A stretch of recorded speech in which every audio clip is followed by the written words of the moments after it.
where we start a lot of our Pilates reformer classes. So it's really all about warming up the body for the rest of class and what's coming next, starting to bring in our Pilates principles to the front of our minds as we start moving. So coordinating the breath with movement, finding control with the carriage and the springs, as well as working on lower extremity dissociation, so making sure we can move our legs without moving our pelvis while we're in that neutral spine.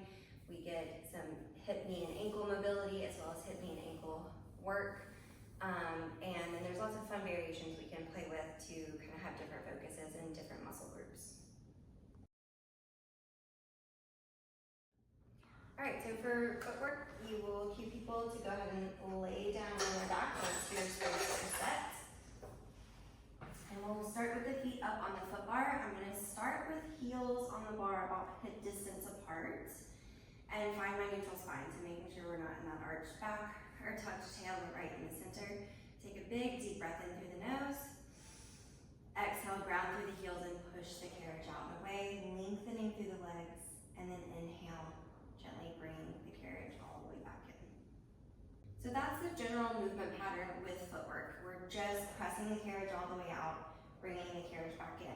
But where we can start to play with this is with different foot positions. So we can be on our heels or the balls of the feet. So I could do that same parallel position up on the balls of the feet here with the high heel or Barbie doll foot position, which is essentially just a calf raise, which now I am working a little bit of a different part of the leg. We're getting a little bit more ankle and calf connection here as well.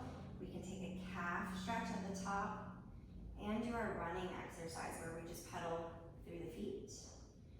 And then aside from that, we have a lot of different foot positions we can do on the toes or on the heels. So we can be in our Pilates V, which is just when we bring the heels together, toes out, externally rotating the hip from the top of the thigh. We could do that on the balls of the feet or on the heels. We can be in a wide second position on the heels or on the balls of the feet. So it's that same external rotation, just in a wider legged position here. And then we have our single leg footwork, which again, we can do on the heels as well as on the balls of the feet. And now we have lots of variation options with the leg that's not on the foot bar. So we could be in tabletop, usually as a starter. We could have the leg to the sky. We could have the leg out at a diagonal, or we could even add some movement with that leg as we're pressing the carriage in and out. So there's really lots of fun variations that you can play with here. Common problems and things we want to look out for in footwork. One of the main things you'll see is that people kind of just start to push the carriage in and out. Usually they won't slam it into the stopper more than once, but you'll see where they're just kind of quickly pushing the carriage out and back in. There's not a lot of control. Or they'll push out with control on the way out and then just kind of relax the legs on the way back in. So we really want to cue that sustained, controlled movement as we move in and out. Even as we start to move a little bit quicker, which can be a way we can add challenge, making sure we're keeping that control there as well. A few other common problems that we see.